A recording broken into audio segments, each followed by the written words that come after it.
Hello everyone, I hope आप सभी अच्छे होंगे। आज हम एक नया टॉपिक स्टार्ट करने वाले हैं जिसका नाम है कोरिलेशन।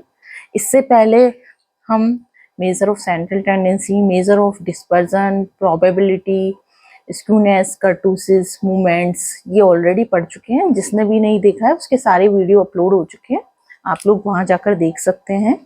तो स्टार्ट करते हैं आज कोरिलेशन। जैसे ही अपन को पता लग रहा है यहाँ पर एक वर्ड आ रहा है रिलेशन, इसका मतलब है कि यहाँ पर कोई भी दो वेरिएबल्स के बीच में आपके यहाँ पर क्या होगा, रिलेशन होगा। ठीक है। और को रिलेशन का मतलब है कि उन दोनों के साथ पहले वेरिएबल का दूसरे वेरिएबल पर या दूसरे वेरिएबल का पहले वेरिएबल पर क्या इफेक्ट पड़ता है उसको अपन कोरिलेशन बोलते हैं। सपोज करो आप लोगों ने दो वेरिएबल लिए एक्स और वाई, तो एक्स वेरिएबल का अगर एक्स वेरिएबल में कोई भी चेंज होता है उसके कारण यदि वाई वेरिएबल में चेंज हो, या वाई वेरिएबल के अंदर चेंज होता है उसके कारण एक्स वेरिएबल में चेंज हो, तो उसको अपन क्या बोलते हैं, कोरिलेशन बोलते हैं। फॉर एग्जाम्पल जैसे अपन मैथमेटिक्स में पढ़ते थे, हमने एक इक्वेशन ली x is equal to 2y, x is equal to 2y। तो आप लोग जैसे अपन क्या करते थे, वहां पर y की वैल्यू रखते जाते थे, यहाँ पर अपन y की वैल्यू रखते जाएंगे तो अपन को x की वैल्यूज जो है वो मिलती जाएंगी। जैसे अपन ने y की वैल्यू रखी 0, तो x की वैल्यू क्या मिलेगी, यहाँ पर अपन ने y की वैल्यू रखी 0, तो x की वैल्यू क्या मिलेगी 0। यदि अपन को y की वैल्यू क्या रखनी है 1, तो x की वैल्यू क्या मिलेगी अपन को 2, और y की वैल्यू यदि 2 रखोगे तो x की वैल्यू क्या मिलेगी 2 2 जा 4। तो इस तरीके से अपने पास एक रिलेशन डेवलप होता जाता था। तो वो है अपने पास x और y के बीच में रिलेशनशिप। अब x और y के बीच में रिलेशनशिप जब होता है तो उसको अपन क्या बोलते हैं, कोरिलेशन। और यहाँ पर अपन केवल सिर्फ वेरिएबल्स की बात कर रहे हैं, और वो वेरिएबल्स कितने हैं, केवल 2 वेरिएबल्स की बात अपन यहाँ पर कर रहे हैं। ठीक है। अब अपन के पास सबसे पहले अपन देख लेते हैं एक बार, the variable are said to be correlated. कोई भी वेरिएबल जो है वो कोरिलेशन कहलाएगा या कोरिलेटेड आपस में कहलाएगा यदि if the variable in one variable में अगर चेंज होता है और उसके रिजल्ट के करस्पॉन्डिंग दूसरे वेरिएबल में भी चेंज हो, तो वो आपस में क्या कहलाते हैं, कोरिलेशन कहलाते हैं, या वो दे आर कोरिलेटेड, वो आपस में क्या है, एक दूसरे से जुड़े हुए हैं। ठीक है। उसको अपन क्या बोलते हैं, कोरिलेशन। सीधा सा क्या है, यदि आपके पास दो वेरिएबल हैं x और y, यदि x में मैं कोई चेंज करती हूँ उसके कारण y में चेंज हो, या y में मैं अगर कोई चेंज करती हूँ उसके कारण x में कोई चेंज हो, तो ऐसे दोनों वेरिएबल जो हैं आपस में कोरिलेटेड वेरिएबल कहलाते हैं, और इसी को अपन क्या बोलते हैं, कोरिलेशन बोलते हैं। अब अपन के पास आते हैं टाइप्स ऑफ कोरिलेशन पर, कि कितने अपने पास टाइप्स होते हैं कोरिलेशन के। तो फर्स्ट टाइप ऑफ कोरिलेशन क्या होता है, पॉजिटिव और नेगेटिव कोरिलेशन। पॉजिटिव और नेगेटिव कोरिलेशन। सेकंड होता है linear and non linear correlation. Third होता है simple, multiple and partial correlation. तो आपके पास 3 टाइप के ऑफ कोरिलेशन हो गए, positive negative correlation, linear and non linear, and simple, multiple and partial correlation. बहुत ही इजी चैप्टर है ये। ठीक है। अगर यहाँ पर अपन जो है फर्स्ट क्लास जो है अपनी थ्योरेटिकल चलेगी, देन जब प्रैक्टिकल स्टार्ट होंगे, तो प्रैक्टिकल क्या है, अगर आपको थ्योरी समझ में आती है तो उससे अपन क्या है, प्रैक्टिकल जो क्वेश्चन होते हैं उनके रिजल्ट जो है, आपके पास कोई भी अगर रिजल्ट आएगा तो आपको उसको रिजल्ट को देने में आसानी होगी कि किस तरीके का कोरिलेशन आपको देखने को मिला। ठीक है। तो नेक्स्ट अपन आते हैं पॉजिटिव कोरिलेशन पर। नेक्स्ट अपन आते हैं पॉजिटिव कोरिलेशन पर। तो पॉजिटिव कोरिलेशन क्या है, यदि आपके पास दो वेरिएबल हैं और दोनों वेरिएबल सेम डायरेक्शन में अकर करते हैं, मान लो ये दोनों वेरिएबल x और y हैं। ठीक है। अगर फर्स्ट वेरिएबल इंक्रीज होता है तो सेकंड वेरिएबल भी इंक्रीज हो, यदि फर्स्ट वेरिएबल इंक्रीज होता है तो सेकंड वेरिएबल भी इंक्रीज हो, और यदि फर्स्ट वेरिएबल डिक्रीज होता है और सेकंड वेरिएबल को भी क्या होना पड़ेगा, डिक्रीज होना पड़ेगा। तो इस तरीके का यदि आपको कोरिलेशन देखने को मिलता है तो वो आपका पॉजिटिव कोरिलेशन होता है।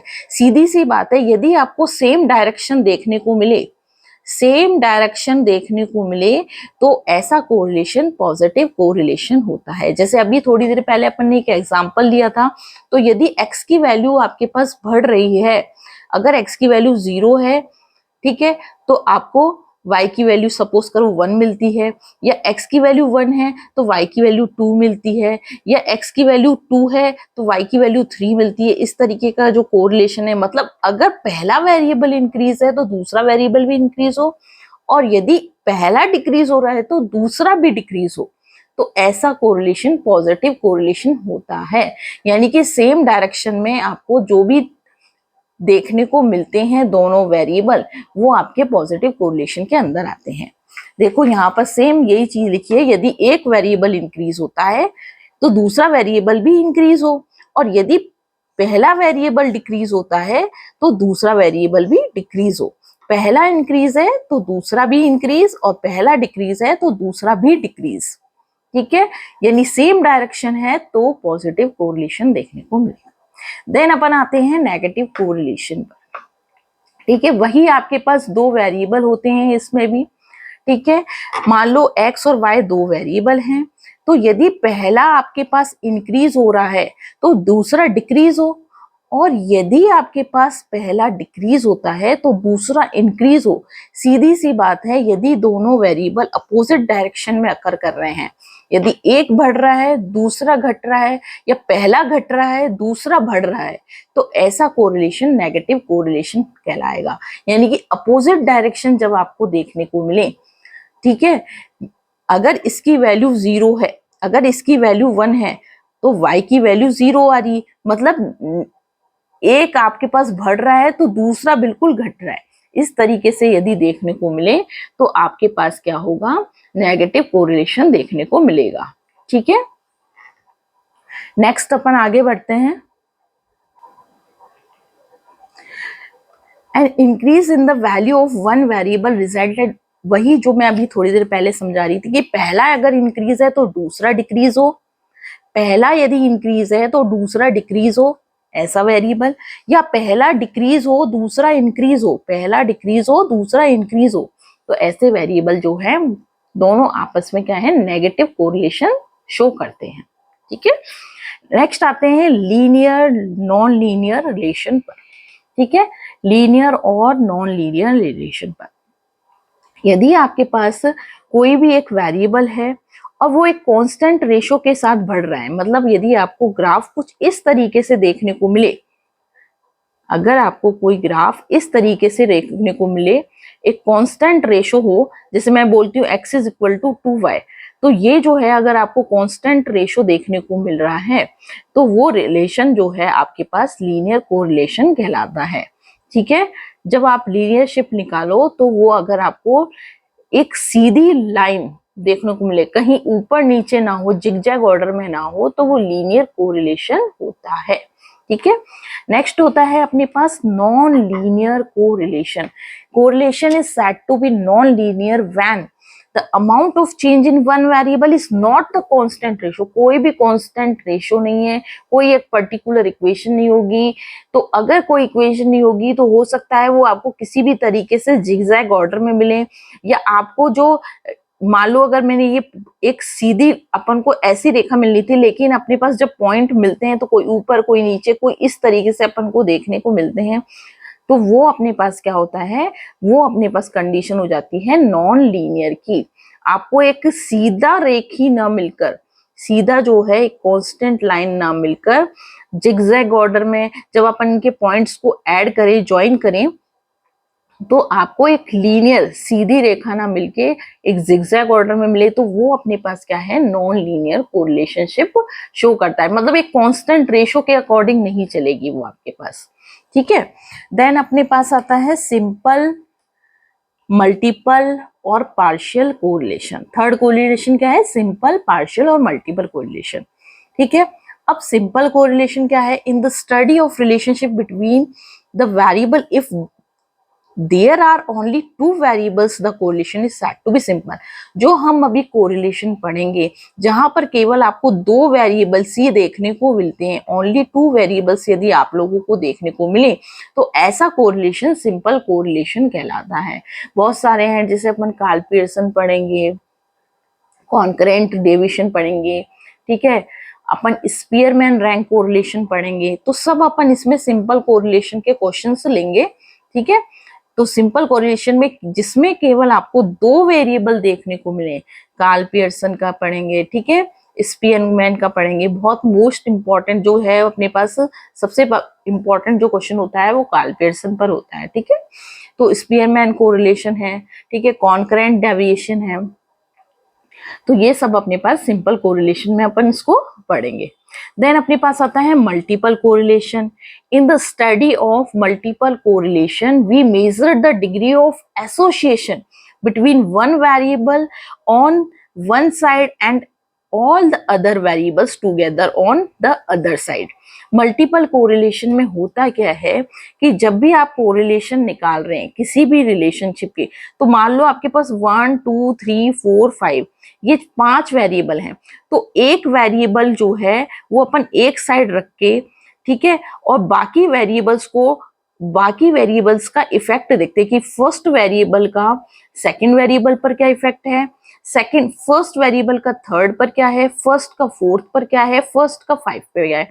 फिर अपन ये देख सकते हैं 2 को अगर सेकंड वेरिएबल को एक साइड रख लिया, एसोसिएशन मतलब ज्वाइंट कर सकते हैं, मतलब जितने अपने कॉम्बिनेशन बन सकते हैं उतने कॉम्बिनेशन बना सकते हैं। जैसे 1 2 3 4 5 ये 5 वेरिएबल्स के बीच में मल्टीपल कोरिलेशन, इसका मतलब वेरिएबल्स की संख्या बढ़ जाएगी, और यदि वेरिएबल्स की संख्या बढ़ जाएगी तो आपस में उन पांचों वेरिएबल्स का या उन चारों वेरिएबल्स का, जितने भी अपने पास वेरिएबल, मान लो 3 वेरिएबल्स हैं, तो उन तीनों वेरिएबल्स का आपस में एक दूसरे पर क्या इफेक्ट पड़ता है, तब देन अपने पास क्या यूज करते हैं, अपन मल्टीपल कोरिलेशन यूज करते हैं। जैसे मान लो आपके पास 3 वेरिएबल है 1 2 3, तो इस फर्स्ट का इस सेकंड और थर्ड पर क्या इफेक्ट पड़ेगा, या इस सेकंड का इस फर्स्ट और थर्ड पर क्या इफेक्ट पड़ेगा, या इस थर्ड का सेकंड और फर्स्ट पर क्या इफेक्ट पड़ेगा, ये अपने पास मल्टीपल कोरिलेशन के अंदर आता है। एसोसिएशन का मतलब जितने अपन मेजर निकाल सकते हैं, जितने कॉम्बिनेशन बना सकते हैं, एक दूसरे का इफेक्ट निकाल सकते हैं दूसरे वेरिएबल्स के साथ, वो मल्टीपल कोरिलेशन के अंदर आता है, ठीक है। नेक्स्ट अपन आते हैं पार्शियल कोरिलेशन पे। पार्शियल कोरिलेशन में क्या होता है कि अपन एक वेरिएबल को कांस्टेंट रख लेते हैं, ठीक है, और दूसरे वेरिएबल्स की स्टडी करते हैं। जैसे आप लोगों ने देखा होगा, यदि मैथमेटिक्स की बात करें तो एक्स वाई जेड होते थे ऑप्शन आपके पास, तो आप डेल एक्स डेल वाई के विद रेस्पेक्ट, मतलब आप लोग क्या करते थे, एक को तो निकालते थे और दो को कांस्टेंट रखते थे, ठीक है। जैसे अगर मैं y के विद रिस्पेक्ट टू कोई, मान लो आपके पास z एक वेरिएबल था, z के with respect z is equal to x y z है, ठीक है, z is equal to x y z कोई इक्वेशन आपके पास होती थी। जैसे मैथमेटिक्स में रूल चलता है पार्शियल, वहां पर आप लोग निकालते थे, ठीक है, पार्शियल डेरिवेटिव्स निकालते हो, जो भी निकालते हो, तो z is equal to x y z होता था।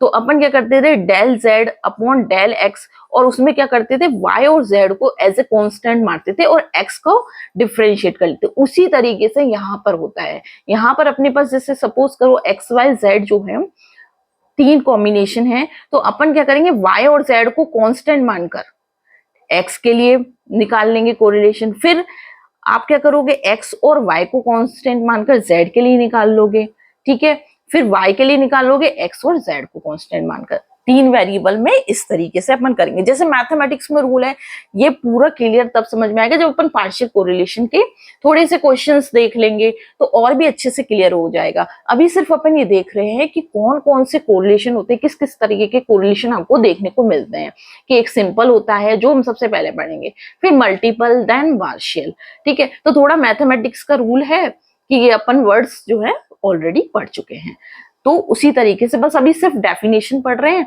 और इसको अच्छे से समझना है तो अपन क्या करेंगे, इनके क्वेश्चंस कर लेंगे, ठीक है। देन अपने पास आता है डिग्री ऑफ कोरिलेशन, ठीक है, ये मैं जो है नेक्स्ट अगले लेक्चर में पढ़ाऊंगी। थोड़ा सा इसका रिव्यू देख लीजिए कि इसमें अपन क्या पढ़ने वाले हैं। तो डिग्री ऑफ कोरिलेशन में क्या होता है, फर्स्ट आता है अपने पास परफेक्ट कोरिलेशन, देन होता है नो कोरिलेशन जहां पर आपको कोई कोरिलेशन को देखने को नहीं मिलेगा, और एक होता है लिमिटेड डिग्री ऑफ कोरिलेशन। ठीक है, परफेक्ट कोरिलेशन में क्या होता है, पहले मैं बता देती हूँ, कोरिलेशन को अपन क्या करते हैं, आर से डिनोट करते हैं। ठीक है, इस आर की वैल्यू जो होती है वो हमेशा जो होती है -1 से लेकर 1 के बीच में होती है। हमेशा जो वैल्यू होती है -1 से 1 के बीच में होती है। मतलब अगर आप कोई क्वेश्चन कर रहे हो तो उसकी वैल्यू या तो एग्जैक्टली -1 हो सकती है, या 1 हो सकती है, या 0 हो सकती है, या -1 से लेकर 1 के बीच में कोई भी संख्या हो सकती है। इक्वल वाले साइन तो अपन ने ले ही लिए, और इनके बीच में कोई भी संख्या हो सकती है। ठीक है, तो अपने पास क्या है, यदि r की वैल्यू -1 आती है, r की वैल्यू यदि -1 आती है तो परफेक्ट कोरिलेशन में क्या होगा, this is a perfect negative correlation. ठीक है, और यदि r की वैल्यू +1 आती है, this is a perfect positive correlation. Perfect क्यों लगाया है, क्योंकि एग्जैक्टली 1 आई है या एग्जैक्टली -1 आई है। ठीक है, इसलिए परफेक्ट। नो कोरिलेशन, दोनों वेरिएबल्स के बीच में यदि कोई भी कोरिलेशन न मिले, तो r की वैल्यू यदि आपको 0 देखने को मिले किसी भी क्वेश्चन को सॉल्व करने के बीच में, तो यदि इसका मतलब अपन कह सकते हैं x और y इन दोनों वेरिएबल्स के बीच में कोई भी कोरिलेशन नहीं है।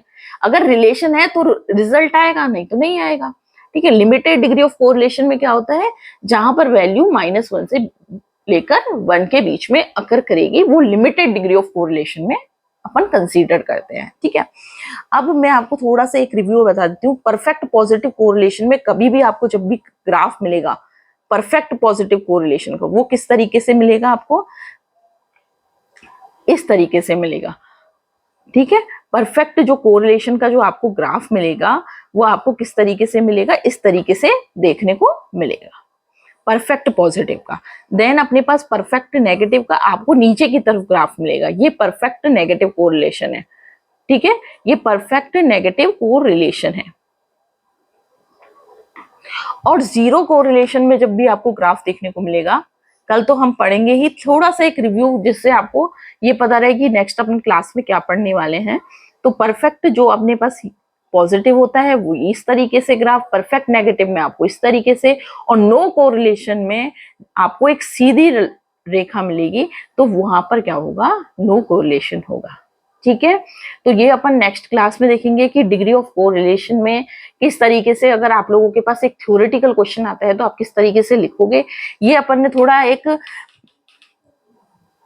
शॉर्ट पार्ट देख लिया कि किस तरीके से अपन को इसको समझना है। ठीक है, नेक्स्ट यदि अगर आपको वीडियो अच्छी लगती है तो लाइक करें, शेयर करें, सब्सक्राइब करें। ठीक है,